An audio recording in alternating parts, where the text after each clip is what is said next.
monster-eating humans of Earth. It is I, Skeletor, self-appointed ruler of Eternia and enslaver of worlds. I also love boogie boarding, raising tigers, and attempting to kill He-Man. Now join Arnie, Marjorie, and Stuart as the now-playing podcast Top McKee unlocks Masters of the Universe.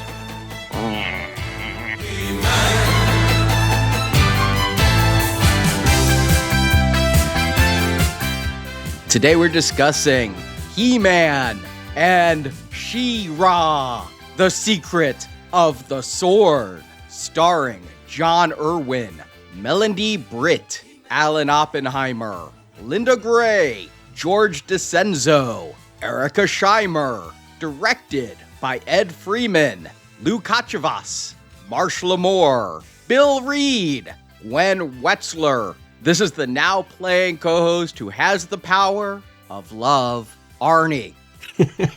Oh, God. And Stuart's here, too, for some reason. And Marjorie. Yeah, Marjorie, how did you wind up on this? What short straw did you draw? Who remembers this? But 10 years ago, we did cover the Dolph Lundgren Masters of the Universe. You were there, Arnie was there. We did it. It happened. No one thought there would be a new movie, and we just were ignoring this cartoon. I got roped into it because I love the He-Man movie from the 80s. It's campy, it's ridiculous, it's nostalgic for me. Not necessarily a He-Man fan. Yeah, that wasn't very Masters of the Universe, that movie. It was all about finding a keyboard. Well, that was a Kickstarter pick from a listener named Travis Valenti. I hope he's still listening 10 years later. I don't know. But he pledged on the Kickstarter for our book in order for us to review Masters of the Universe. And Stuart invoked his no cartoon clause back then and said, we are not covering it.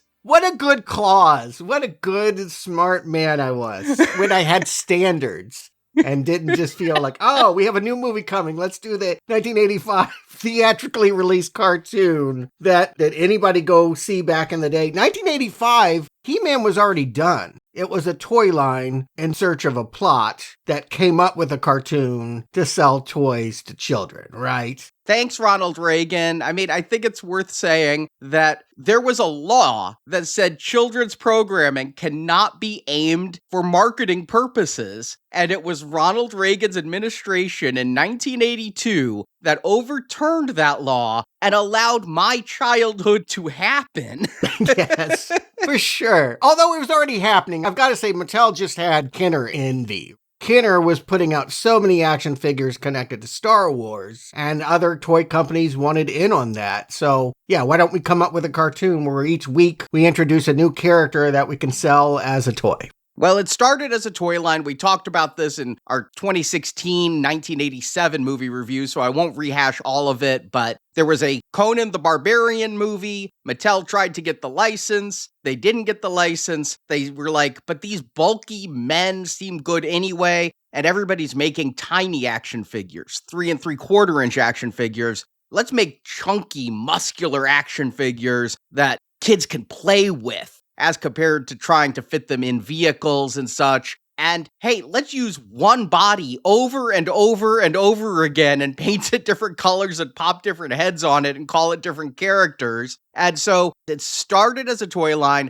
and He-Man was one of the very first cartoons based on a toy line. It and G.I. Joe both raced to 1983 releases. Yeah, and to frame it another way, what you described, why should girls have the body dysmorphia with Barbie? The 80s were when, suddenly it was being told to us we were all supposed to be buff. Arnold was the president's fitness guy, and Hulk Hogan was out there trying to get kids into wrestling. And yeah, He-Man was telling us this was the body we were supposed to have. But they're all ripped, right? Every single character in this toy line has the same steroid-influenced body, right? Yeah, literally the same body mold was used for all of the early figures. Okay, that feels so right. But I'm not wrong, right? He-Man was pretty much over by 1985. When this movie comes out, I don't think it was a big hit. I don't remember anybody in my class. We were, finishing up 5th grade. I don't remember anybody talking about going to see this. I went and saw it in theaters. You did? I did. Oh, okay. I stand corrected. I was one of the few. Now, this movie didn't cost much. It cost $2 million and it made $6.5 million domestic, which, on that scale, that's a good profit, They made money and it made 7.5 global. You say He-Man was done, and here's what I had to learn about for this review, is the economics of daily syndicated cartoons. Because I know television show economics, but daily syndicated cartoons are a different beast where each season is 65 episodes because they're airing Monday through Friday. They're not airing just once a week. The first time I saw He-Man, it was after school at your house, and we watched it at like 3 o'clock, 3:30 in the afternoon. And it was on. That was the thing. And again, I probably have mentioned this before. I'll probably continue to mention this. When you're friends with Arnie in childhood, I was like, oh yeah, this He-Man seems cool. Maybe I'll go buy a figure. And then you go over to Arnie's house and there's Castle Greyskull and Snake Mountain and every other toy. And you're like, well, why would I buy any of them? They're all right here. So I never bought He-Man. I never got into it. But you know what I loved that you had, Arnie, the most? You had cosplay, like you could put on He-Man wrist cuffs and Skeletor skull mask and the swords. We were going to do either a play or a movie of He-Man. I remember we were going to dress up as the characters. Thank God that doesn't exist. Yes, I had a glow-in-the-dark Skeletor mask. I never had Snake Mountain because I was out of He-Man before Snake Mountain came out. That was a later edition. But you said He-Man was basically over, and this is, like Transformers the movie, a handoff film. Mm-hmm. That's what I read. This is a She-Ra movie that at the last minute they decided also needed He-Man. No, this was the pilot 5-episode arc of the She-Ra show, where He-Man was handing the baton, or the sword as it were, to She-Ra. But interesting fact, it was written without He-Man entirely, and Mattel said, no, no, no. See, what's interesting is, again, the toy company is in bed with the cartoon company, and what the cartoon people were going to do, Mattel said absolutely not. I think Mattel wanted to sell toys to girls, but He-Man's tricky. Like, He-Man ain't Barbie. And so how do you sell girls on She-Ra? And will boys buy her too? I think there was a lot of fear about putting out a She-Ra product without He-Man. You have read a different history than I have. What I read is that when it came to the He-Man cartoon, Mattel handed everything off to Filmation and said, make a show. We don't care if you're in continuity with the little comics that we had coming out. You do whatever you want. But after 2 years of He-Man was not canceled and He-Man was not done. But in the daily syndication market, once you've produced over 100 episodes, stations stop buying new episodes because they can air them indefinitely. I didn't know He-Man was quote-unquote canceled or done because I watched the He-Man She-Ra Power Hour where they showed an episode of He-Man. It was a rerun. Sometimes I'd seen them, sometimes I hadn't. I mean, there were over 100 episodes. I missed a few along the way. And then it would have a new episode of She-Ra. The He-Man toys were probably at their zenith or just past in 1985, but still a very profitable toy line for them. That's why they decided to do She-Ra. Now, I watched a documentary about the making of He-Man, and She-Ra came up. Here's what I find really interesting, is She-Ra was never an action figure. She was a doll. Of course. Yeah, dolls for girls, action figures for boys. It's the same thing. It's not the same thing. Changeable clothes. She was Barbie. You could brush her hair, I'm sure. Yes, you could. And they didn't make but like 2 villains. It was not a action toy line. Mattel, for some reason, decided they wanted to compete with their own Barbie product and have a She-Ra that would be a He-Man for girls, but because it's for girls, it was quite clearly a doll line. You couldn't buy a She-Ra and stand it next to your He-Man, because the She-Ra is a doll that doesn't stand, doesn't have action features, has all these soft clothes, and you have He-Man with all these rubber clothes and sword weapons and things. And so it wasn't until 2017, during a Masters of the Universe resurgence, that somebody made a She-Ra figure in the style of the He-Man figures. And He-Man had multiple villains in the comics and the toy lines. It wasn't always He-Man versus Skeletor. There was also the Snake Men, who were just a whole bunch of like King Cobra and all these other guys who were their own evil clan.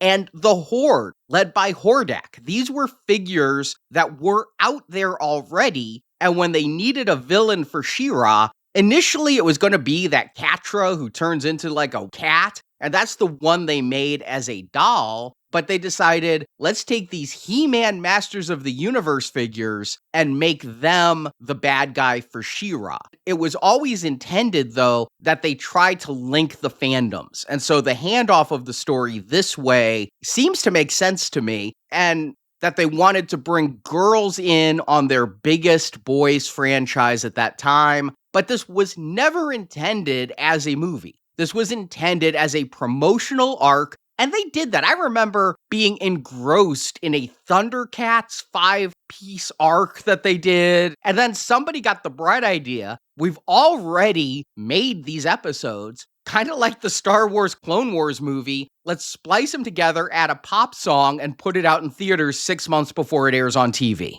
Well, that was the trend. I mean, if you look, Care Bears, G.I. Joe, Strawberry Shortcake, Transformers would do it the next year. If you had a toy line cartoon, you wanted to do that movie. What's interesting about this movie, though, is it doesn't feel like they upped their game. Usually when you go to the big screen, you're like, okay, we're going to take some more time for the animation. Maybe we'll say a curse word in there. I remember Transformers, like when he was like, shit. He used the word shit. It was like, damn. This definitely feels like 5 episodes stitched together from a show and not a movie. That was my first question watching this is, did they rip off Star Wars or is it just me? And 2, this feels like a bunch of episodes they made into a movie. Like there were clear arcs between each like 20 minutes or so.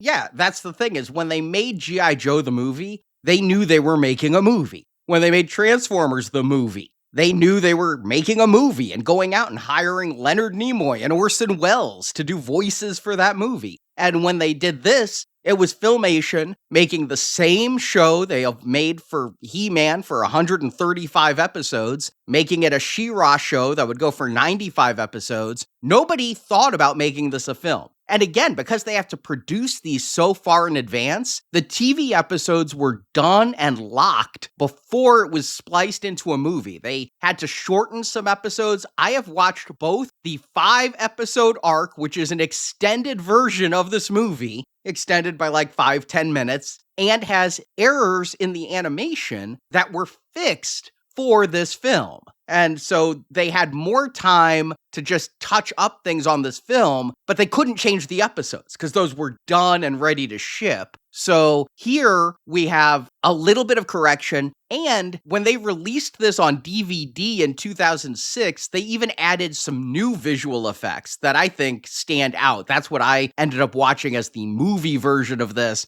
But when She-Ra gets her power on, they added a glimmery effect around her that does not look of the same washed out animation style that everything else on screen does. So there's multiple versions of this. One thing I did research, because watching the TV episodes first, obviously they're 4:3 ratio because they were made for an old television. When we started watching the movie on a DVD, I was like, this is still 4:3. Is it that I got a pan and scan disc, or did they put this out in 4:3 ratio in theaters? TV ratio in theaters. That would be the ultimate crass move. We'll just make it a TV set on the big screen. That's what I'm reading they did. I had to do some research, but it was 1.37 to 1 on the movie screen. There's a little bit of debate about that because various home media releases have cropped it and made it widescreen. And as people have very vague memories and nobody was sneaking a camera phone into the theater in 1985, people aren't sure. But from what I'm reading on IMDb, yes, this was a TV ratio item you would go and see in a theater. And like I said, I got it from the internet. Believe it or not, maybe you got better information than I did. But what I heard was this was supposed to be its own universe, kind of Red Sonja to Conan. There was not any, they're twins and all of that stuff. That was done Mattel enforced at the last minute and to much consternation from the writers. Again, I read different things. The writers who worked on this are writers who would go on to do things like J. Michael Straczynski,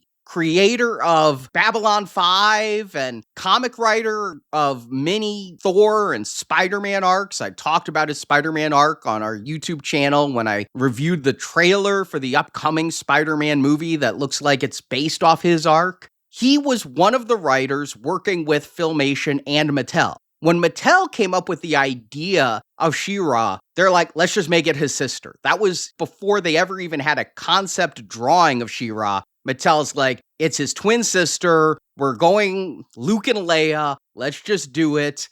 And clearly, this is where the Star Wars begins. Again, their creativity goes as far as how much is Kenner making off of those Star Wars toys? Do that. Well, Kenner was making nothing off Star Wars toys in 1985. Well, fine. You get my point. Crass commercialism drove the creative vision.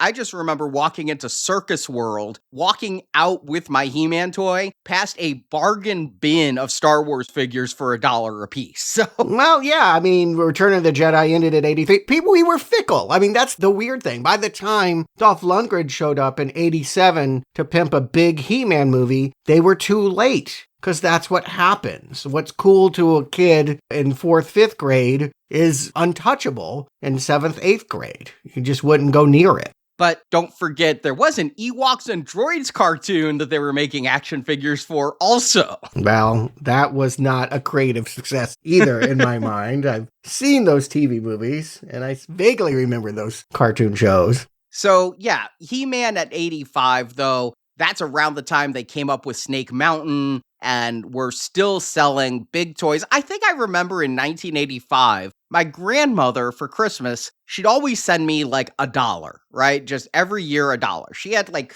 40 grandchildren and didn't have a lot of money. So when you have 40 grandchildren, $1 per grandchild adds up. But for some reason that year, my grandmother sent me the Clawful action figure. And at first I was like, wow, she actually bought me a toy. And then I was like, but it's He-Man. I'm done with He-Man. I like Inhumanoids now. And I returned it to the store. Yes, there's always something new around the corner. He-Man had already finished making its cartoons. They tried to reboot him, too, around Dolph Lundgren. I remember he came back with a mustache, kind of had a different look. New Adventures of He-Man, I think it was called. Nobody touched it. Again, the 80s were like that. I mean, that's what it's celebrated for. The go-go consumerism. 1 minute you're up, next minute you're down. And yeah, 1985, this movie appearing in theaters. I'm going to argue this is where it began going down. See, I watched She-Ra for years, and truthfully, my memory is I liked She-Ra better than He-Man. Wow. Marjorie, where are you in on this? Did you watch either?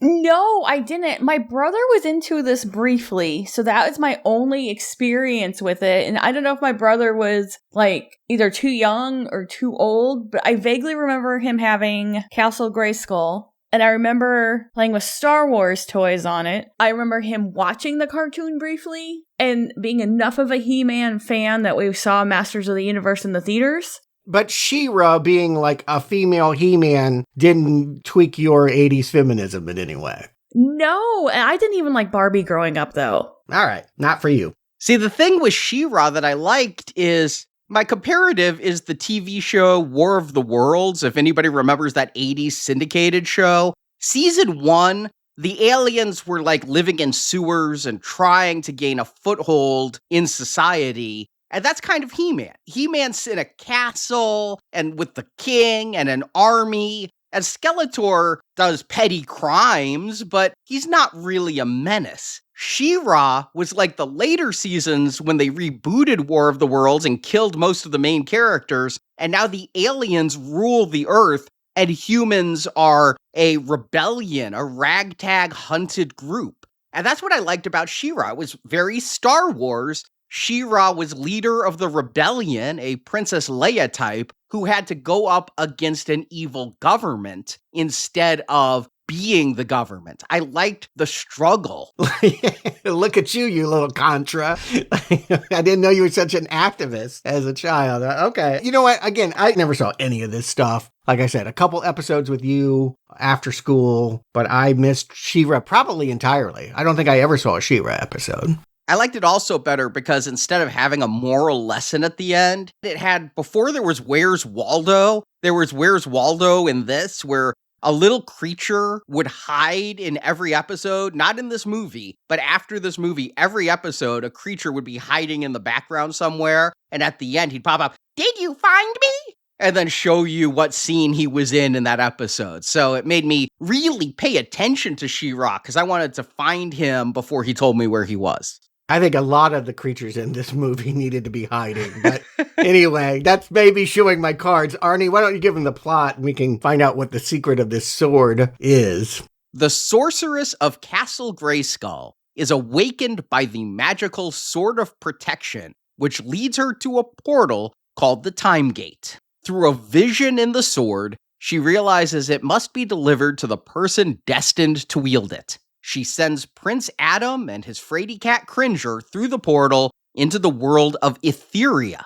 Eternia is ruled by the Horde, an oppressive army led by the cyborg Hordak. Adam soon crosses paths with the Great Rebellion, a resistance movement fighting back against the Horde's control. During a battle, the Sword of Protection glows in the presence of Horde Force Captain Adora, one of Hordak's most trusted soldiers. Adora is the Sword of Protection's true owner. Adora initially believes the Horde are protecting Eternia from the evil rebels, but after Adam encourages her to go out among the people, she witnesses the suffering the Horde inflicts, and she begins questioning everything she's been taught. Hordak's evil sorceress Shadow Weaver magically suppresses those doubts, but the sorceress from Castle Greyskull reaches Adora through visions tied to the sword and reveals the truth. Adora is Prince Adam's twin sister, stolen from Eternia by Hordak years earlier.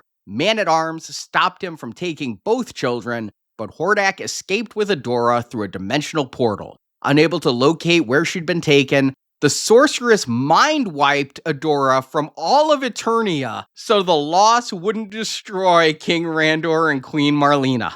We'll be talking about that. I don't understand what she's doing, but she creeps me out. Adora breaks free of Shadow Weaver's control and uses the Sword of Protection to transform into She-Ra, Princess of Power. Alongside He-Man, she destroys Horde weapons, frees Queen Angela of Bright Moon, and helps strengthen the rebellion. Adam briefly takes Adora back to Eternia, where she reunites with her parents, but the peace doesn't last long. Hordak turns into a rocket and follows them, only to discover Skeletor, his former apprentice, has taken over his old base, Snake Mountain, and is more interested in profiting from Adora than helping his former master. After escaping Skeletor's scheme, Adora chooses to return to Eternia, realizing the people there still need her as a champion. He-Man goes with her, and they lead the rebels in an assault on Hordak's castle and free Bright Moon, but the rest of Eternia is still under control of the Horde. The movie ends with Adam returning to Eternia as its protector as He-Man, while Adora remains on Eternia as She-Ra, dedicating herself to freeing the planet from the Horde, as credits roll. As we get started, well, it ain't The Touch, but we get some kind of pop song kicking this off, and we see the way every cartoon began of He-Man, right? Holding the sword aloft, screaming, "I have the power." I never understood He-Man's transformation. He's got the same build as Prince Adam as He-Man. He's not more muscular. He's not stronger. What does holding this sword up even do? It changes his outfit. Yeah, no, I get that. Less clothes. I noticed when watching this time, it gives him a tan. It's like a spray tan. Prince Adam is exceptionally pale, and He-Man is a weird shade of orange. Yeah, I don't get exactly what the sword does, but I guess that's its secret that we're supposed to learn in this movie. And we're spoiled because these opening scenes not only have He-Man turning into He-Man, but Princess Adora turning into She-Ra.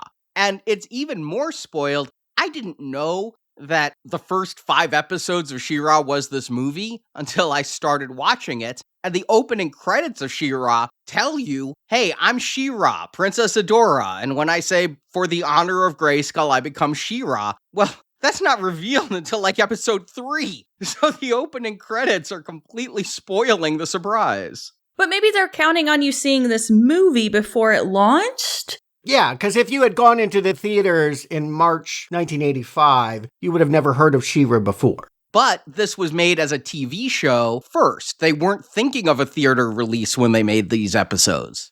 I'm just saying, for the kids that were there, Arnie, when you walked in, you didn't know who She-Ra was. So seeing some chick hold up a sword doesn't mean a whole lot at the beginning. No, I'm saying for the TV airing where most people saw this when She-Ra started 6 months later, that they would be spoiled.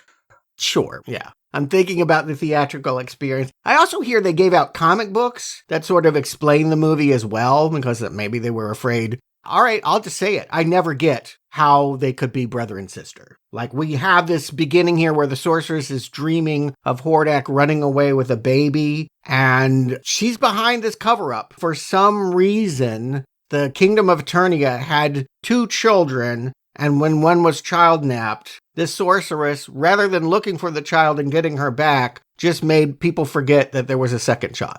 They searched for her for a long time, it said. I don't know if it's months or years. So she says she doesn't even leave the castle. She's like, let me get He-Man to go find her 20 years later. Oh, I can't be bothered. I gotta stay here. If she leaves the castle, she has no magic. She's the sorceress of Castle Greyskull. Oh, whatever. She is such a liar. I hate the sorceress. I'm confused because when we see her asleep, I don't remember ever seeing her outside of her full outfit in the cartoon, but I always thought she was wearing a headdress. But she's sleeping and has that bird head, and now I'm like, is that part of her biology? She didn't take off the bird head to go to sleep, so is that just like part of her skull?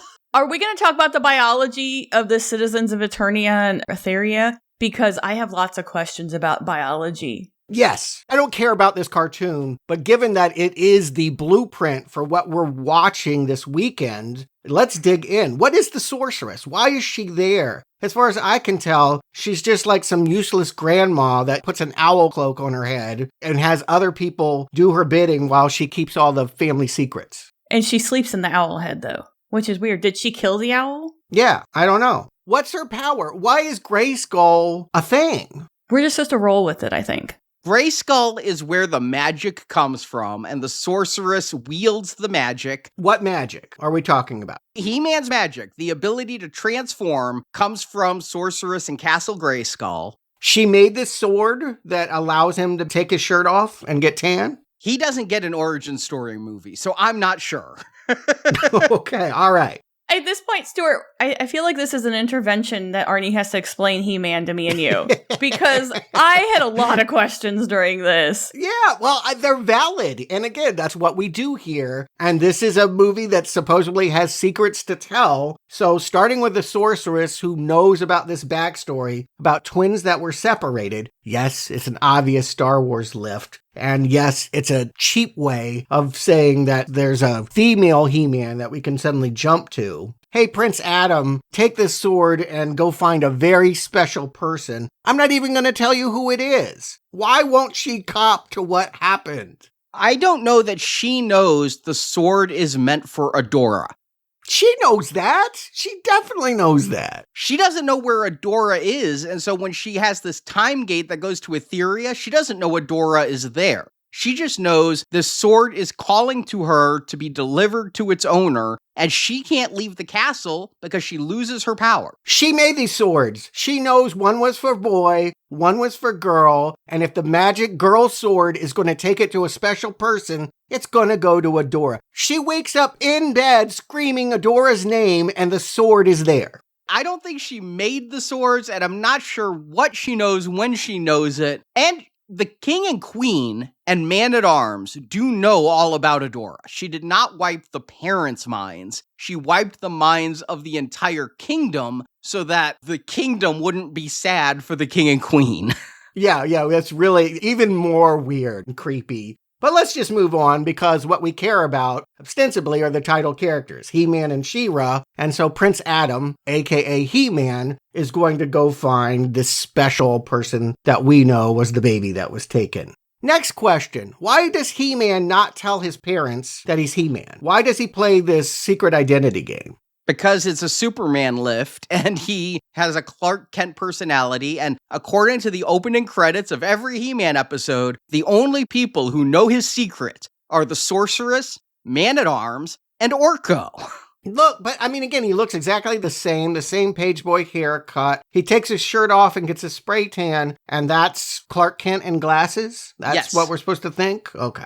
Okay, keep in mind, I think you gotta think like you're a 6, 7, or 8-year-old boy in the 80s. Well, I am. I'm thinking about what the message is. Keep this secret from your parents that you have all of this magic power. Well, now if you say that, that's really getting dark because there's a lot of kidnapping in this one too. Yes, we will get into that. But yes, BDSM and weird power plays are throughout this. It's really strange how much this is about sucking power out of people. It's shocking. Well, I knew that He-Man's outfit is very much gay culture in the 80s with the BDSM, the harness. It's like leather culture. Yeah, they even say in the opening his fabulous power. Yes. And he's got this secret power where he turns all muscular and goes off, but don't tell my parents. Yeah.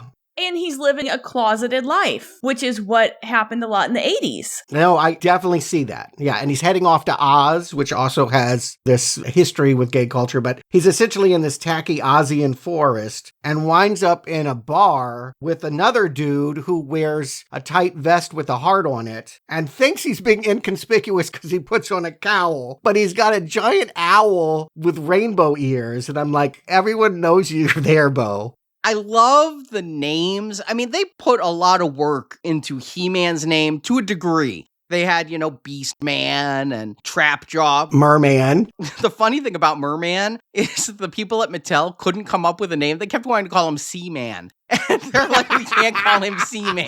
No. And the gay culture cheers again. And finally, some writer said, how about Merman? And they're like, yes, we can do Merman, not Seaman. Thank God they didn't name it Seaman. That would have been so much worse. That is too sad. So that didn't happen.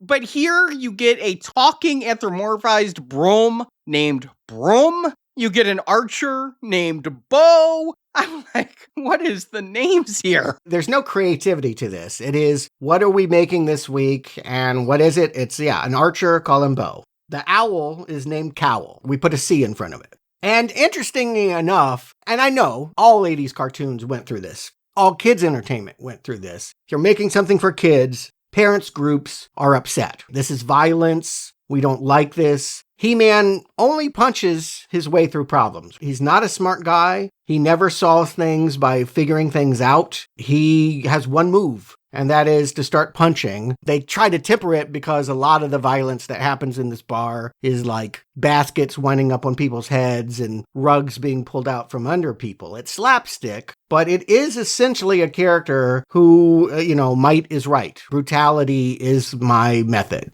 I mean, yes, other characters were more intelligent. He-Man was a little bit of a himbo. He was never Peter Parker figuring out with science how to defeat his enemies. It would usually be throwing a rock or destroying a machine, smashing stuff's what he's good at. Yes, smash. We need to get through this door. And that's all that He-Man will ever do. He's good for opening doors. And if you can't open that can of soup or whatever, he'll rip it right open. But this guy is not a hero.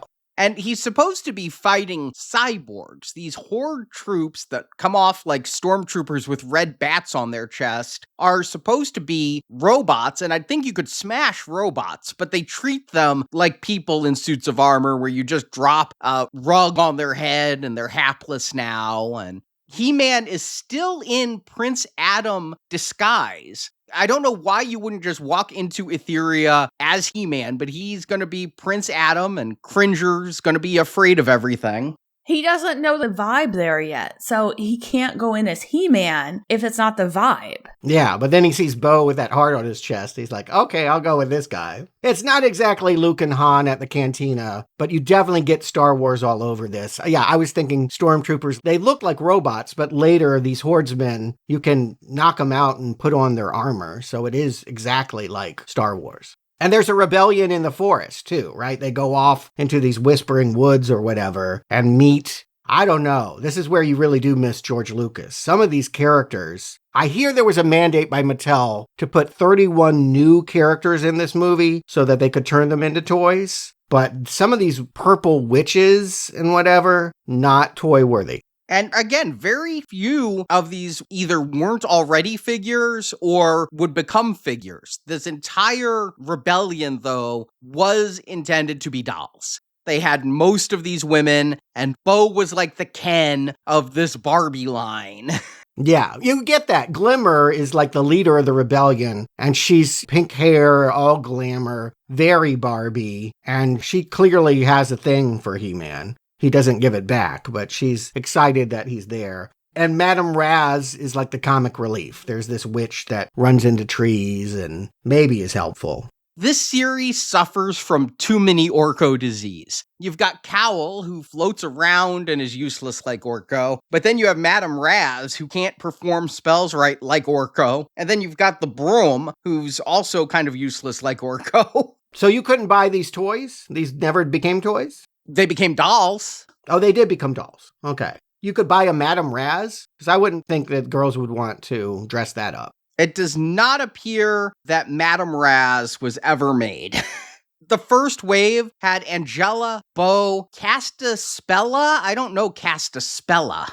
She might be in the background, but they don't feature her here in this movie. Double Trouble, Frosta, Glimmer, Cowl, and She-Ra. And the only bad person was Catra. Yes. Glamorous women with beautiful hair. I definitely feel like it's a forest, mostly with that. Bo feels like the Ken doll to me. Bo is the ornamental male who stands around with his heart literally on his chest, waiting for someone to care about him. And his Clark Gable mustache. Yeah, they're not sure about that. It's so tiny, it's almost not there. They're like, do we give him a mustache? It's 85, so mustaches were going away. I kind of felt like he was an Errol Flynn type character. You know, he's got the bow, he's going to swoop around kind of like Errol Flynn in those old movies. But pretty soon, by the end of this 20 minutes, it concludes with them running into some villains and you get a big He-Man fight. This does feel like watching the show when we have Leech and Scorpia and some bug named Mantenna that makes rays fire out of his bug eyes. All of this stuff feels like watching that after-school program. Yeah, and these are all He-Man villains that you could buy in the Masters of the Universe toy line, which is why they have special powers. And I always liked Hordak. I think I liked him more than Skeletor because he felt less incompetent. He was actually a ruler of a kingdom. His sorceress seemed more competent than Evil Lynn.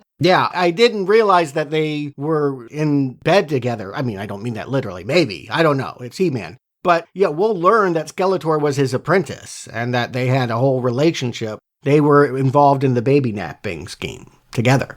Yeah, Hordak I have no recollection of before this movie. So he turns into a rocket, which is insane. Not just turns into a rocket, he has to keep the same color scheme as his body. So Yes. It's very clearly a Hordak rocket with his face plastered all over it. But nobody will notice. That charms me. Oh my god.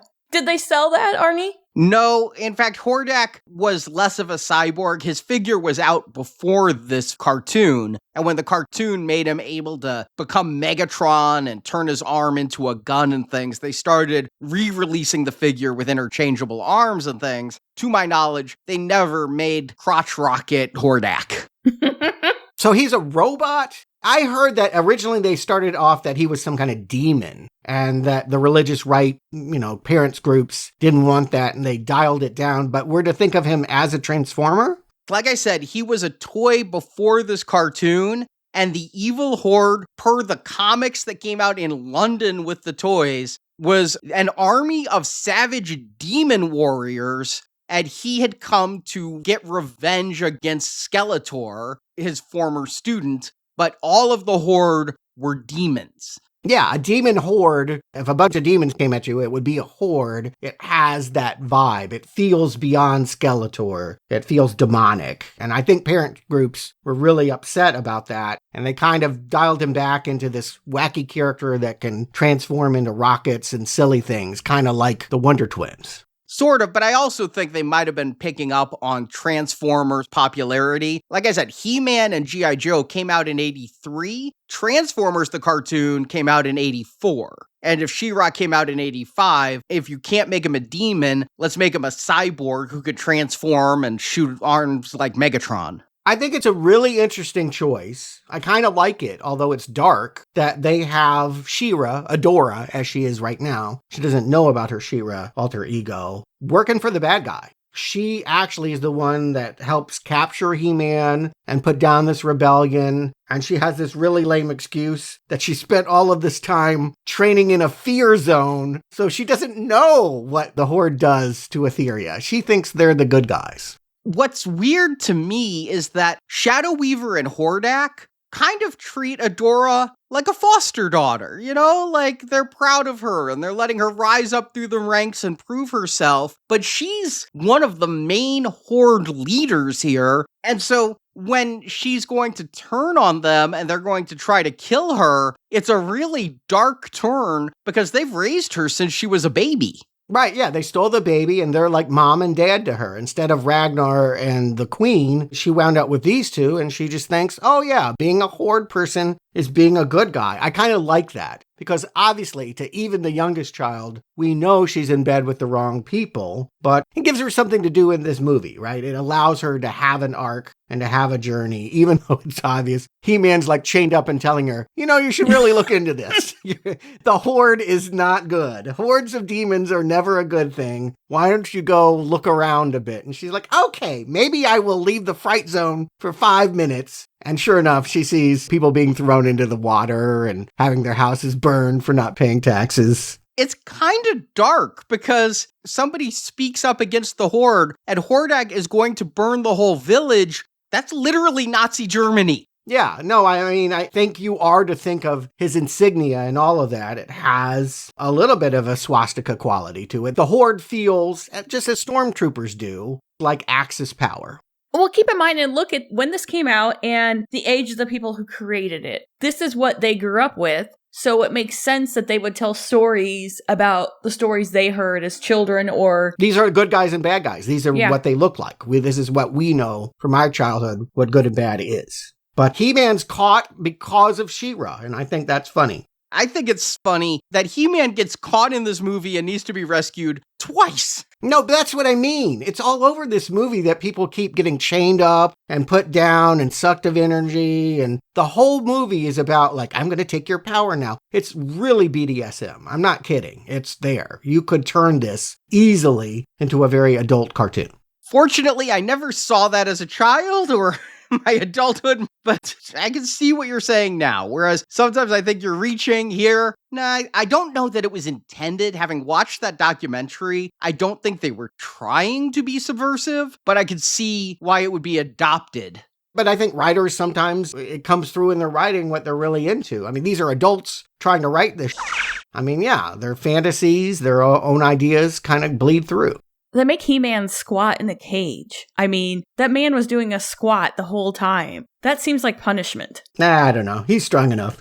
You know, while you're talking about that, the animation of this is absolutely abhorrent. And when I'm watching He-Man at home in my bedroom on a 12 or 14-inch screen, everything looks great. But when I'm watching this now, it is so clear that they have only so many cells of lips moving, so you cannot even come close to matching the words that are being said. And you've got only so many frames per second and so many angles. And it's weird because for She-Ra, they do different angles than they did for He-Man. There's this strange 45-degree up-angle view they do on Bo and on He-Man and on Hordak a couple of times. One time, Hordak shoves his face out to talk to Adora, and it almost looks like he's Mecha-Neck, and his head is just extending away from his body. And of course, the endless reuse of He-Man becoming He-Man and She-Ra becoming She-Ra. When you're watching it, I guess once a day on TV, it feels less egregious than when you're watching it 5 times in 90 minutes on a movie.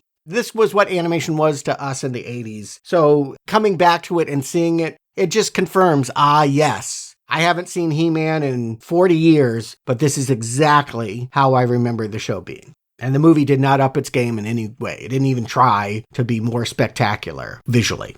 But yes, Adora comes back and starts to realize, hey, the Horde are evil, and let's just prolong everything. So Shadow Weaver is just going to mind control her again, just like Sorceress back home. Everybody's mind wiping everybody. This is what I mean, BDSM, how I control you. Almost every scene, somebody's taking the power of somebody else. Nobody's telling a story with morals. I mean, this is where I'm missing Disney and fairy tales and all of that. It's like, what is this really about? Maybe the only one that feels like a child would learn something from is Battle Cat. When he's Cringer, he's hiding under tables, he's scared of everything. When He-Man lifts the sword, he becomes this fearsome green tiger or something. And I swear to God, he is leading this rescue party. He is jumping in front of kaiju and lasers are firing. He's jumping in front of them. He can't wait to be in the middle of danger. He sends the message very clearly for kids to get over their fears. He sounded like Scooby-Doo when he was Cringer, though. I could not get that out of my head. Yeah, I feel like they missed an opportunity to make him a more relatable character. I never paid attention to Cringer. I assume he's in the new movie. They gotta include him, right? Yeah, I saw him in the trailer. I don't know if Cringer is. Battle Cat is.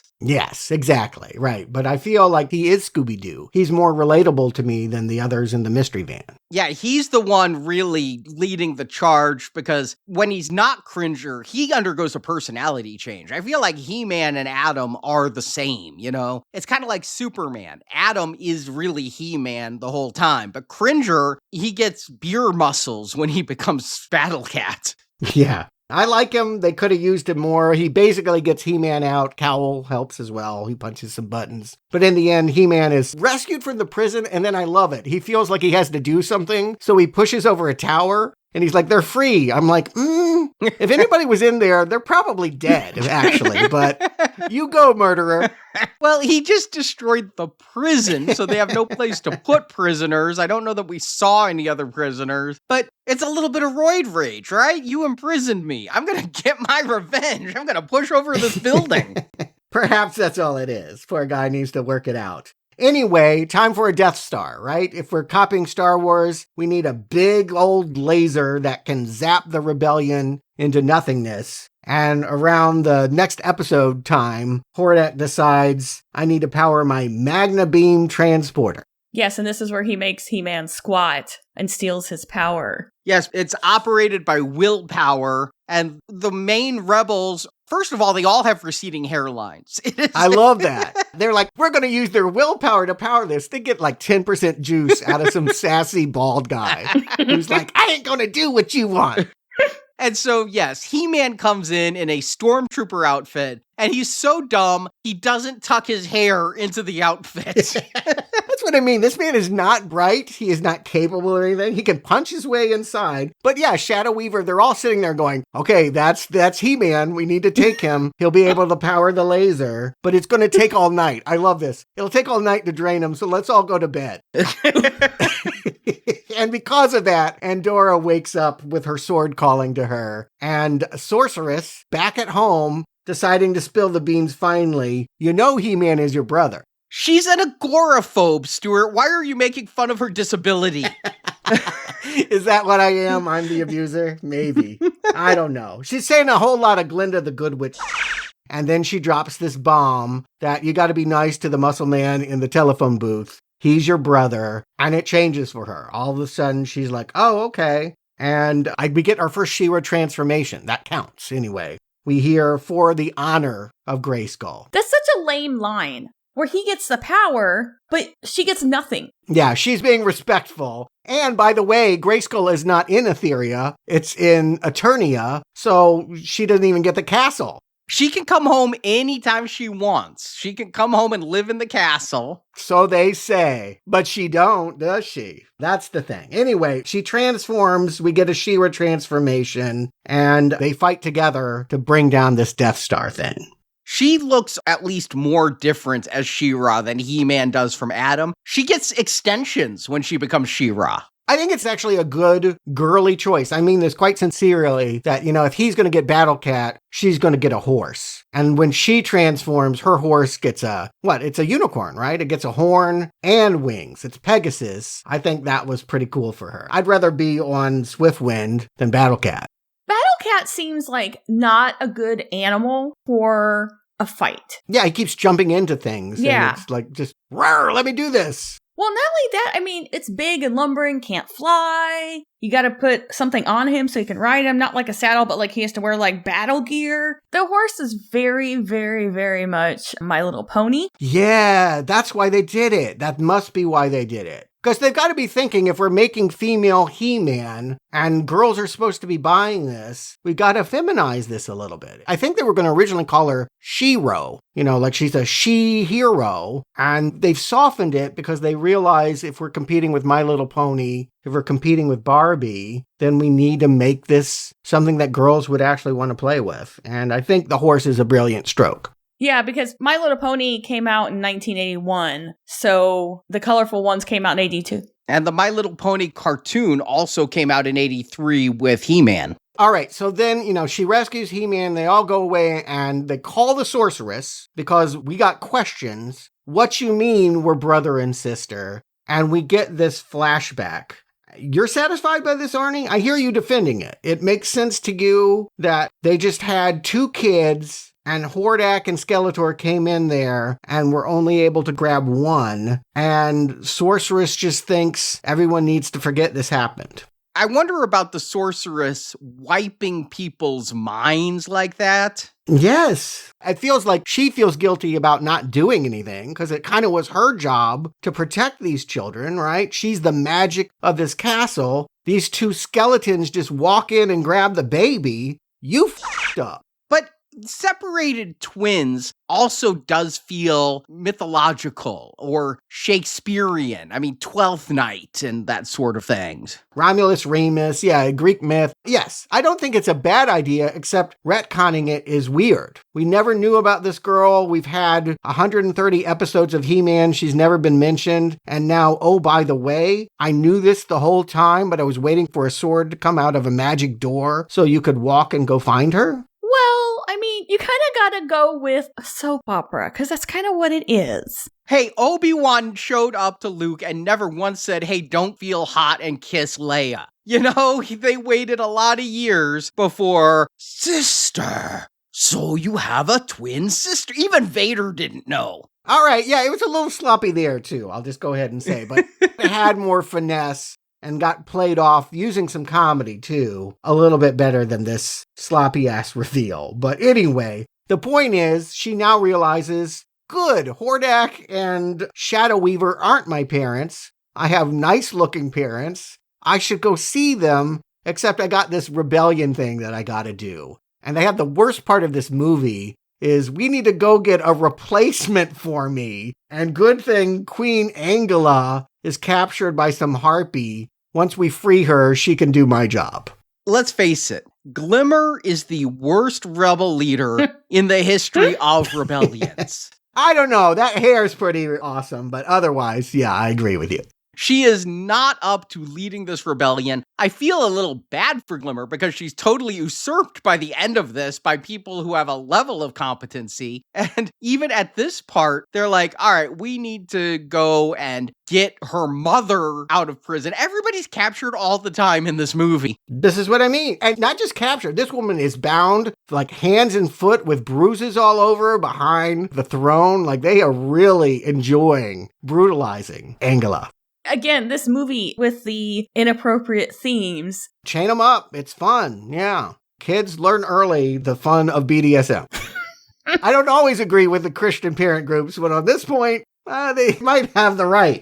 But you're right. This is the worst episode. And what I definitely felt it when watching this as 5 episodes, and it's not even better in this slightly abridged movie, is this did not need to be a 5-episode arc, because this is the episode you most assuredly cut, make it a 4-episode arc, and let's leave out this rescue of this useless character. It is the most graphic image because, again, she just looks like a normal woman that's been thrown in duct tape to a closet. And some harpy is sitting there cackling, throwing fruit peels. They're eating fruit and throwing the peels at her. I'm just like, ick. I feel bad.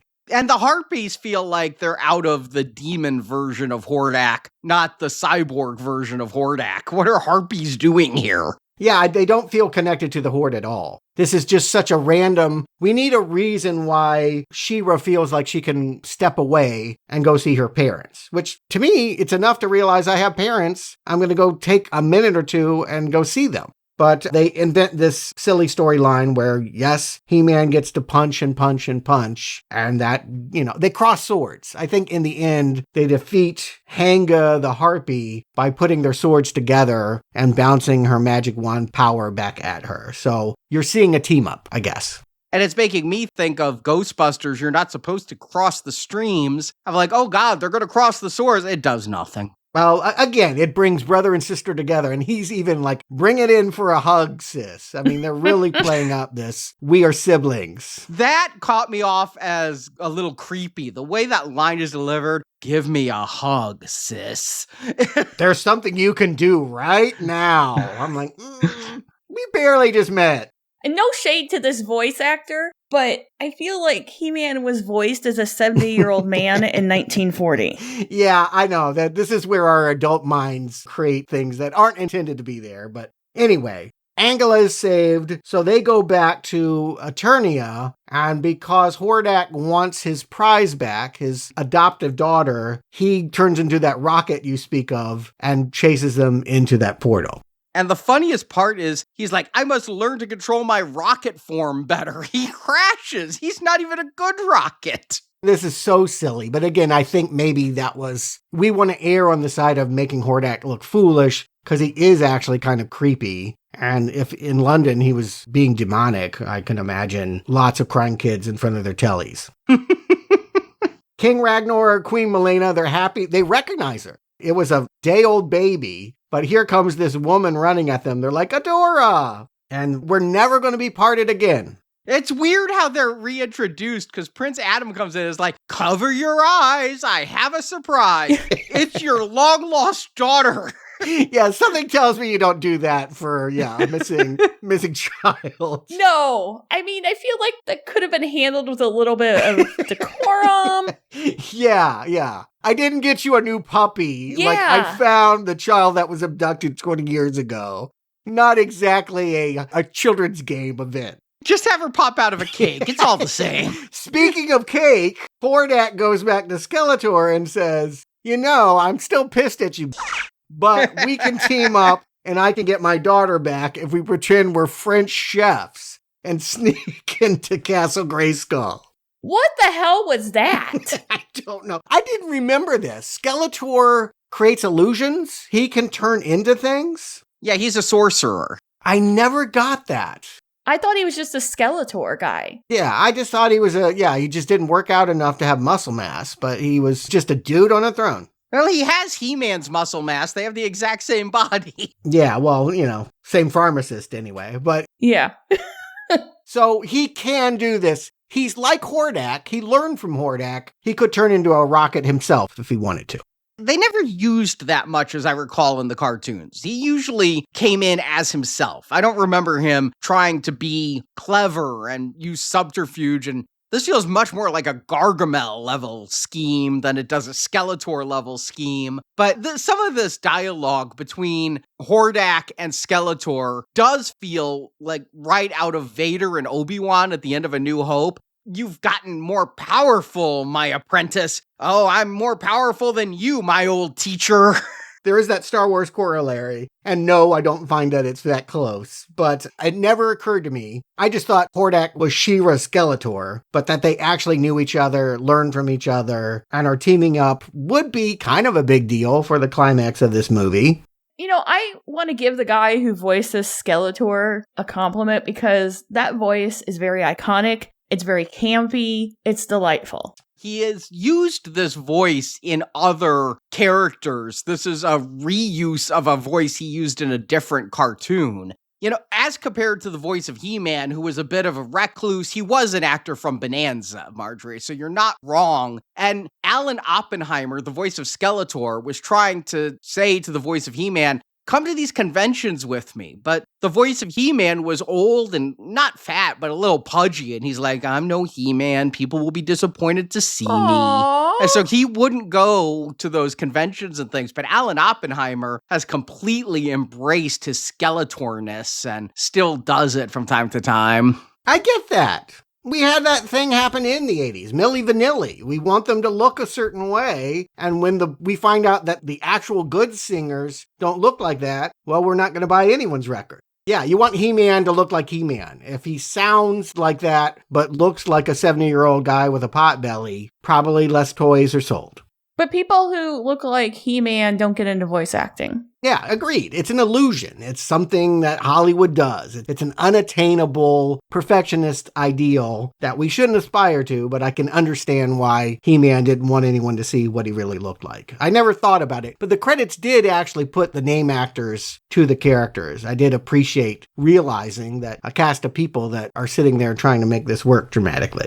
I know this is the premiere episodes of She-Ra. We're here to launch She-Ra, but watching it this time, I want more Skeletor. Skeletor is fun. I've rewatched some old He-Man episodes and some old She-Ra episodes to refamiliarize myself before this review. And while none of them are very good, Skeletor does bring a level of fun to it that Hordak does not. I like that Hordak is more competent, but I would have preferred this to be more of a team-up movie, but it was never intended to be. I get that. I'm just saying I would want more Skeletor in this movie than we get. Yes, I think that is true. And this would be the end of it. It's weird that there's still another episode where they've got to go back to Eternia and fix the problems there, because I do feel like Hordak and Skeletor together, it's never going to get any bigger. And yeah, this cake thing works. They pop out of the cake and zap everyone. Everyone's knocked out again. And we can carry the unconscious woman to our waiting ship and take her to the portal. Hordak has made the promise, I'm not going to mess with Castle Greyskull. Skeletor, you can have it. I just want the chick.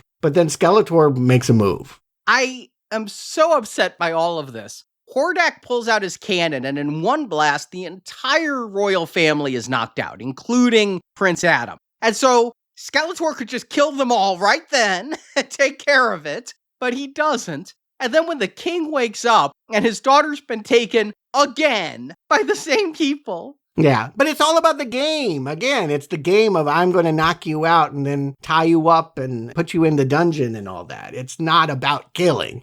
The king says, I'm going to take my army and level Snake Mountain. You mean you could have done this the whole time? You could have stopped Skeletor at any time? He can't. He thinks he can. He doesn't even know his son's He-Man. Anyway, explain to me the Skeletor betrayal, because I love it, because he's like, I have other ideas for Adora. And then he pushes the guy through the portal, and he's like, what should we do with Adora? That's the thing about Skeletor. He doesn't have really well thought out plans. No, it turns all rapey. Beastman takes her down to the dungeon and is like, shame we have to lock you up in here. Yeah. Okay, you got that vibe too. I said that to Marjorie as we're watching this, as it is a little bit weird when Beastman's like, you are sure a pretty princess. I am very tapped into the sexual vibes of this. To me, this feels like a very sexual cartoon. All these very barely clothed, very fit people and all this bondage and all of that. I am getting that in almost every scene. What's funny is they take a turn, and you notice that all the women who are supposed to be attractive are in very little clothing too, but the evil women are wearing lots of clothes. Well, yeah, the old ladies. Sorceress, Shadow Weaver, yeah. I think Evil Lynn comes out in like a bikini, but no one else. Well, I mean, she's pretty. I don't see Evil Lynn in this. Is Evil Lynn in this? I don't believe she is. I just mean in general, she's the only magic user that seems to go to the gym. Anyway, Skeletor, I think it's probably the right move, right? We haven't seen She-Ra, what she can do yet. She teamed up with He-Man to defeat the Death Star Ray. Now she's going to beat all these bad guys by herself. By the time He-Man gets there, she's done with them. She slung them into grates and dropped a cow skull onto Skeletor and improved his looks. Yeah, sisters are doing it for themselves. She doesn't need to be rescued by no He-Man. She's rescued He-Man twice, but she doesn't need to be rescued. This is her show that He-Man is guesting on. Yeah, this feels like the end to me, right? Now you got to go back to Etheria. Goodbye. Thanks for coming. Good luck with your show. But no, Adam is going to follow her back, and we're going to have 20 more minutes of rebellion. I agree with you that when we're watching this, I did hit the timer because this hour and 30-minute movie feels eternal. But I did feel like this was the end. And yet I felt like we need a climax. We need a big battle. Her escaping Skeletor was not exciting enough to end this on. We need something bigger. We need to end on a victory. And so this makes sense to me that she has to go back and face off against Hordak finally. And they do something that's, I suppose, helpful. Things I didn't know, I'll put it at least that way. She-Ra has powers that He-Man does not. She can talk to animals. It's a very, very female skill that they gave her. Her special powers, she can talk to animals. And she can heal people. Remember, her unicorn gets shot down and... Oh, yeah. Again, both very feminine powers. Yes, she's a nurturer. And I think that probably helped. You tell me, I don't really know. Was She-Ra as popular as He-Man? I feel like it was not. I don't think so. I think that she wasn't as popular, at least what I saw. Arnie, you're more in tune with the culture. I don't know. I can't find any information about syndicated cartoon TV ratings. I know He-Man was a hit. I know the She-Ra toy line did continue for a few years. They never put out as many figures as the He-Man toy line, but the dolls kept coming out for a few years. Is she going to be in the new movie, or do we know yet? We don't know. That would be quite... I wonder if that's the end credits stinger, especially since we have He-Man's origin story coming in the new movie. I don't think we want to muddle it with She-Ra. They got a lot to explain about He-Man and why he is the way he is, for sure. But anyway, this cartoon wraps up with the rebellion basically crashing the Horde base and chasing Hordak and Shadow Weaver away, and them vowing, we'll be back again next episode. See you next week. I mean, it does feel like the rebellion wins here, like the end of Return of the Jedi, but they're only freeing one kingdom, and Hordak has the entire planet, and Hordak does say one battle doesn't win a war. And that's, again, what I liked about She-Ra, was they were the underground, and they were having to make strikes against an evil government, and so they're going to still be the rebellion. And I love the, brother-sister goodbye. He-Man's like, call me if you ever need me. She's like, no, you call me if you ever need me. But I don't think they did. They had a Christmas special. They got together for the holidays. But I don't think He-Man did guest on her show, did he? Quite a few times. Out of 95 episodes, He-Man was in, I believe, 22 of them. Oh, okay. Because the interesting thing that I heard was there was two different endings, and some countries saw that she went back with him, and we all saw that she stayed in Etheria. But the idea for the show was that it was He-Man and She-Ra going forward. It wasn't a She-Ra show, it was a He-Man and She-Ra show. So they did kind of honor that. Yeah, he came back every few episodes. Skeletor's the one I was really hoping would come back more, but he was only in 8 episodes out of 95 of She-Ra. But I wanted more exploration of the Hordak Skeletor dynamic as compared to the He-Man She-Ra dynamic. I found Hordak and Skeletor to be the far more interesting characters. They did come back together for a Christmas special. Yes, we did watch that, and we'll talk about it. But first, Marjorie, Stuart, do you recommend He-Man and She-Ra, The Secret of the Sword? Marjorie. I didn't really have knowledge of the universe of He-Man outside of the He-Man movie from the 80s, so this movie was very interesting and also a slog to get through. And maybe that's just because I don't know the different people other than Skeletor, He-Man, She-Ra, Beastman, Teela, Man-at-Arms. I didn't find this movie fun. I found the they strung episodes together kind of annoying because you had so many little tiny arcs that just didn't pay off. I think it's kind of an insult what they did to women with the scantily clad women, but that's what they did in the 80s, and they're still doing it to this day with action figures and cartoon characters. The dolls, interesting that they came out with dolls for girls instead of action figures, and they all had brushable hair, and they all came with a comb and different outfits, just like Barbie. But that makes sense. I mean, it was the 80s, and girls' toys, boys' toys. That's fair. I'm going to give this movie a red arrow because it's technically not really a movie. If you know nothing about He-Man or just have tangential knowledge of He-Man, you're going to be so disappointed and lost. I had to have the wiki up the whole time to know who people were, and I had to have the characters up for this recording because I still don't know who they are. I still have a lot of questions about the universe and why, how, what. I didn't play with He-Man. My brother did very little briefly, but yeah, I'm going to give this a red arrow. It is not enjoyable upon itself, and there's no reason to watch it unless you're a diehard He-Man fan. Stuart. Yeah, the arrow's red, but I will recommend it for one reason. Gen Z, millennials, if you want to understand why mommy and daddy aren't Disney nuts, because this was considered cartoon entertainment in the 80s. You guys got the Little Mermaids, the Beauty and the Beast, the Lion Kings, and all the quality fairy tale morality, and we just got crass consumerism. We were just sold a never-ending series of tacky monster toys week after week without any moral. My memory is that He-Man did always end the episode trying to say that there was some life lesson to the junk we had just watched. They don't even try for that in this movie because how could you? Love your sister and beat up on people? I mean, what could you say is the point of this movie? What's funny is in the documentary I watched, they said, yeah, we had no idea they were going to tack morals onto these scripts we were writing. They're really stretching on some of these because we didn't mean to do that. Yeah, that's what I mean. It wasn't about that. It was the 80s. Buy. Just consume. Don't think. Again, I love it as a time capsule. Like it opens it up and it reminds me. I hadn't thought about this cartoon in ages. And I looked at this and I went, yes. It made me laugh, but actually sitting through and trying to pay attention to this movie and its plot and all of that, quite painful. It's 100% junk, and I'm definitely turning on my Magna Beam Ray and sending it back to the 80s into the junk pile where it belongs. But an interesting perspective on what kids' entertainment used to be.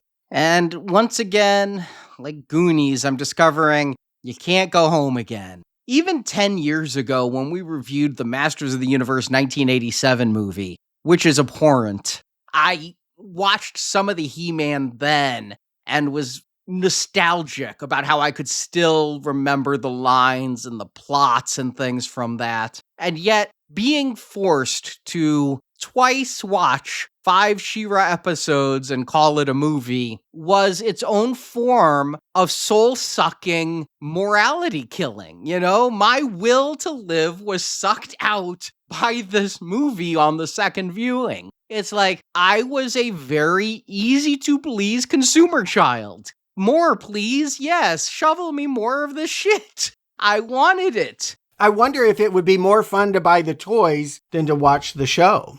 Yeah. Aren't you mass market, Arnie? Yeah. And it did make me a little nostalgic for the toys. I did look up the toys and learn things about the toys, like the She-Ra figure I never knew was made in He-Man style, and that the last wave of Masters of the Universe toys was only released in Italy and now sell for like $20,000 a figure. But no, this is just 5 episodes that I think I used to watch the show while playing with my toys. Or I would literally read a book while watching a cartoon when I was a kid. And so I was not paying full attention. I didn't need to pay full attention unless I was playing the Where's Waldo with Cowl or whatever little snarf thing was hiding in the background. I don't remember. But I watched these and I'm like, I don't want to watch any more ever. I don't want to go from this movie and watch the She-Ra show now. It, in fact, burned me to the point that I don't want to watch the She-Ra show.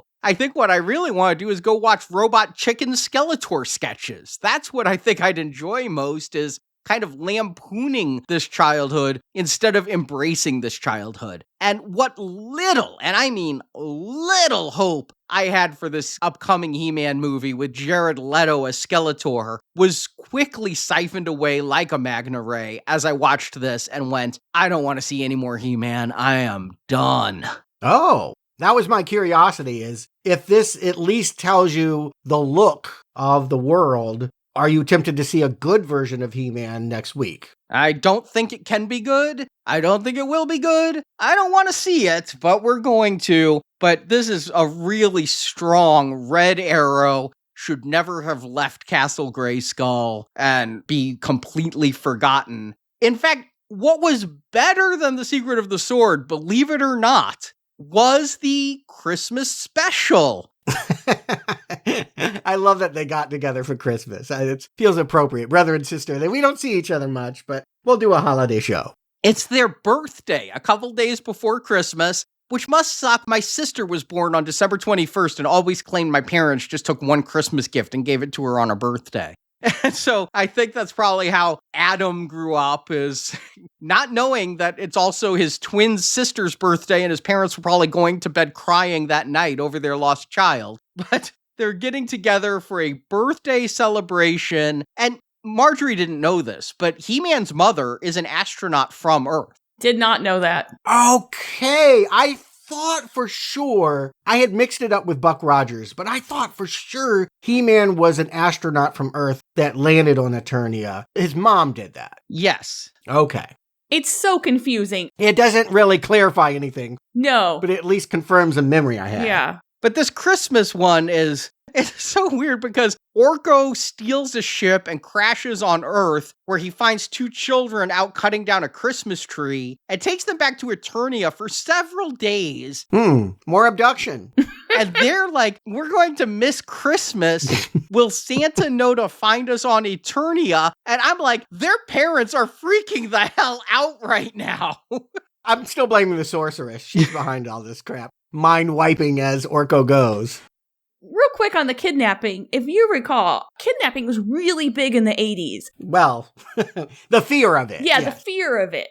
I don't know if it's a hobby. No, it was happening a lot too. But the stranger danger phrase became trendy. There's a reason why we have the fear, unfortunately. But how weird to turn it into a holiday special, Arnie. Well, they weren't abducted by Skeletor. No, I know. Orko. Good old Orko, whatever he is. Is he going to be in the movie?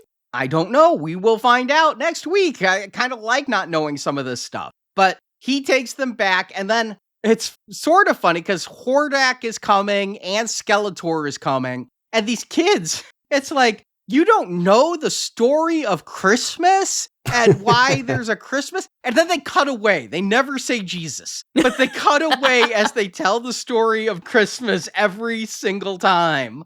I really do wonder because, again, religious groups and parents groups were really after this show. I didn't realize it, but in doing the research, they specifically thought She-Ra was pushing transgender onto children because she was transforming into, in their words, a boy, which is not what happened. But I wonder if this is not maybe a mea culpa. Like, if we do a Christmas show, can you stop the picket signs?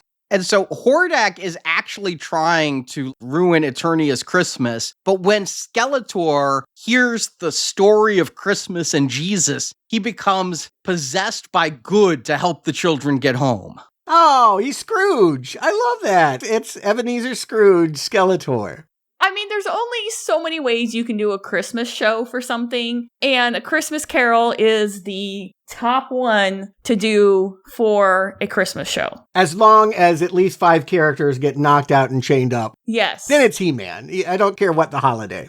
And there were a lot of non-speaking characters, but it really at many times looked like somebody dumped a toy box onto the screen with all the He-Man and She-Ra characters decorating for Christmas and things like that. I love it. You're making me almost want to see this, Arnie. Not quite. How long? 30 minutes or an hour? 45 minutes because it was a 1-hour TV special. This is why we're not giving it its own show, is because it was a 1-hour special, not even a TV movie. And so when you cut out the commercials and you get the DVD, 44 minutes and 25 long seconds, it doesn't even have what I consider the best part of the He-Man She-Ra movie is that pop song with the power of love and the power of honor. No. You think that's the best part? No.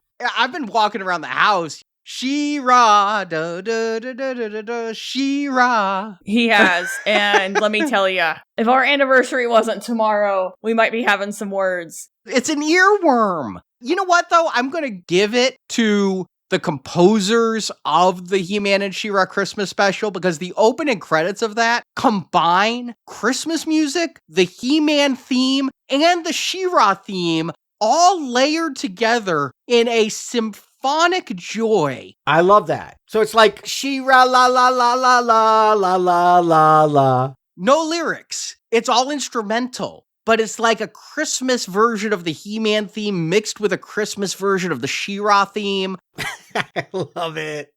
That's good. All right. You know what? I'm not done with He-Man. I am going to watch that. I'm going to watch Dolph again. I may even watch the Kevin Smith reboot cartoon of He-Man that hit Netflix a few years ago. I'm going to go all in. I may have to draw the line at Denny's. I know that Denny's is serving He-Man food right now. Oh, yeah. And I'm not sure I can do that. But I'm going to go all He-Man and be ready for this movie coming out. I'm going to watch this, Arnie. You've convinced me. I think you should go to Denny's. Perhaps Arnie will jump on that. Arnie, you want to go to Denny's? Wow, I've not had an offer that good this year. I mean, I know we have a reservation for tomorrow night, but we could go somewhere else. Yeah, just go for 4 o'clock early bird and get your Skeletor shakes. And the He-Man burger, it has like a knife in it. I think it's supposed to be the power sword. Yeah, I think the power sword's more like Excalibur from what I get from the trailer of this new movie. It's like Mjolnir. You have to be worthy to pick it up, and Adam doesn't know he's He-Man. He's living on Earth and then gets called to the sword, but he's unworthy. That's what the trailer's telling me, so... Okay, I'm going to be ready for it. I can't say I'm excited about it, but I'm going all in, and I'll be ready next week when we cover Masters of the Universe. In the meantime, if you want more inappropriate kids' entertainment from the 80s, I can think of no better film than watch than Tippi Hedren feeding Melanie Griffith and her other children to lions in Roar. And that is the movie we are covering this Friday as the conclusion of our entire spring donation drive. We're done. No more alligators, crocodiles, snakes, birds. We finish up with killer cats attacking children and them laughing about it like it's a kid's show. Roar. If you don't know about it, please join us this Friday. I don't know about it. All I know about it is Stuart has wanted to review this movie probably since before we covered Masters of the Universe in 2016. He has talked about this movie so often. I think the only reason you agreed to Anaconda is you're like, F it, we could do Roar with animal attack movies. I can finally get Roar. I have to sit through 18 sci-fi movies, but I'll get Roar at the end. I'll say this, sci-fi cheats by having it all be CGI. These are real lions, panthers, cheetahs, very vicious animals biting people on screen with blood coming out of them while they are instructed and directed to laugh and pretend like it's no big deal, like they're in Pee-wee's Playhouse. Yeah, Jan de Bont is the cinematographer, and we'll find out if this is true by the time we record this Friday. But I heard he got mauled on the set of this. Yeah, he did. I've seen the photographs. Yeah, they got his head, for sure. Melanie Griffith almost lost her eye. It's a real big deal. I kid you not. Even though I'm making light of it, it's a traumatizing movie. You will watch this movie, and it is one of the most horrifying things I've ever seen. Quite honestly, it's one of a kind. So we will be reviewing that for our platinum level donors this Friday, and you get 3 bonus reviews at platinum level: Hitchcock's The Birds 2, and Roar. So you can join us with a platinum level donation directly to us with PayPal from nowplayingpodcast.com/donate, or by being a platinum level patron on Patreon or Podbean. You can get to our Patreon at nowplayingpatron.com, or just go to Patreon or go to our homepage and find the link. There's a lot of ways to get it. So hopefully you'll join us as we roar our final bellow in our animal attack movies, and on Roar announce what our upcoming schedule will be. It's kind of exciting. Yeah, that's right. A big reveal about what's coming next for patrons and for people that donate in the summer, fall season. So we will talk to you on Friday for that. Stuart, Marjorie, thank you for going to Etheria with me. And until next time, good journey.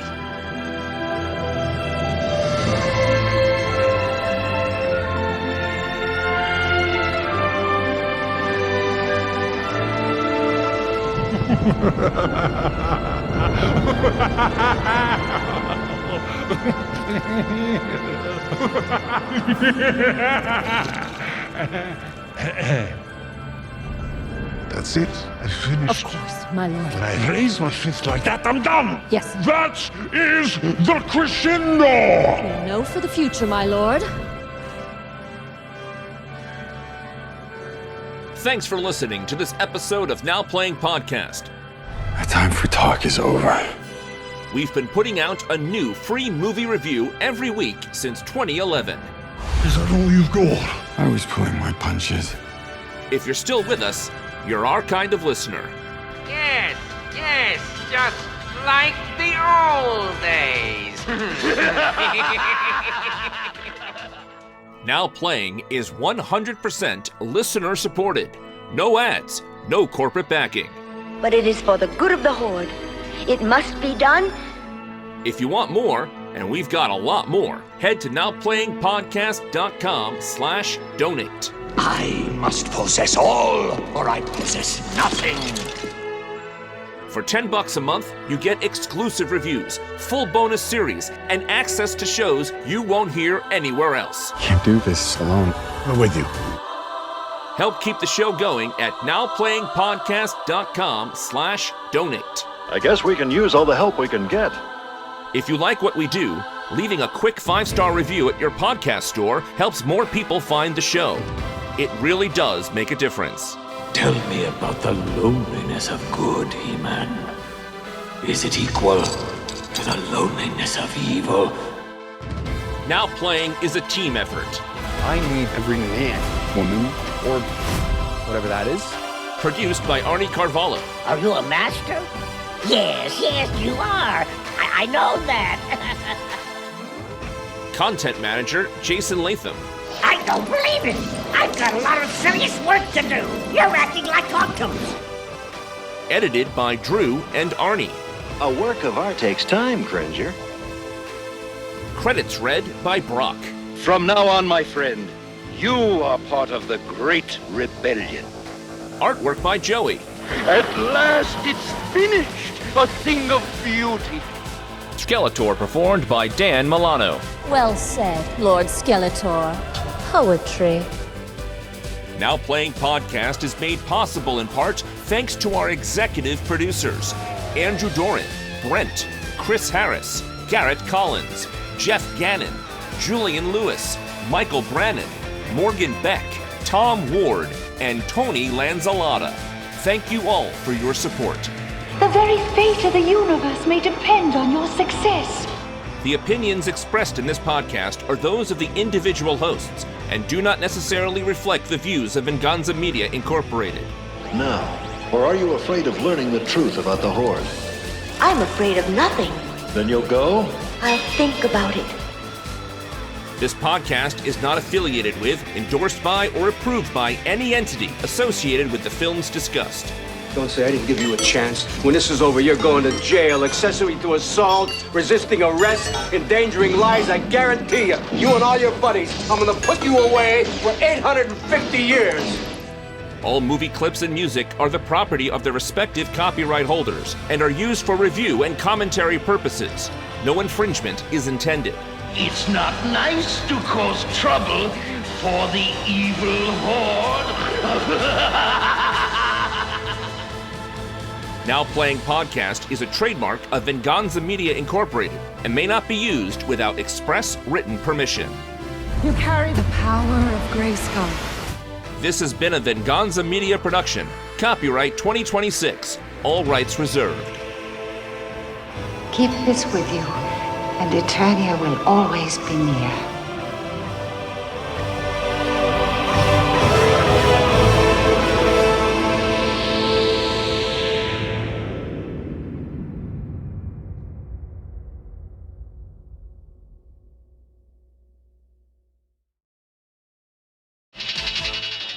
Marjorie, Stuart, do you recommend He-Man and She-Ra, The Secret of the Sword? Now you have me thinking the title's sturdy. Marjorie.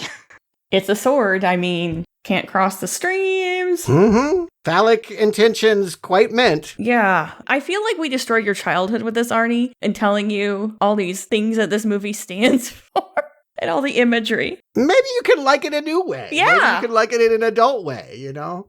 Yeah. I mean, sure. Sexy. Why do I just think that the He-Man porn parody would not be one for me? Right. I feel like it's one cell drawing away from it, frankly. Are you aware of the Laughing Adam meme? I know no memes, quite honestly. I know the dog with the house on fire. That's the only meme I've ever seen. What? Oh my God, Stuart. It's probably true. Oh dear.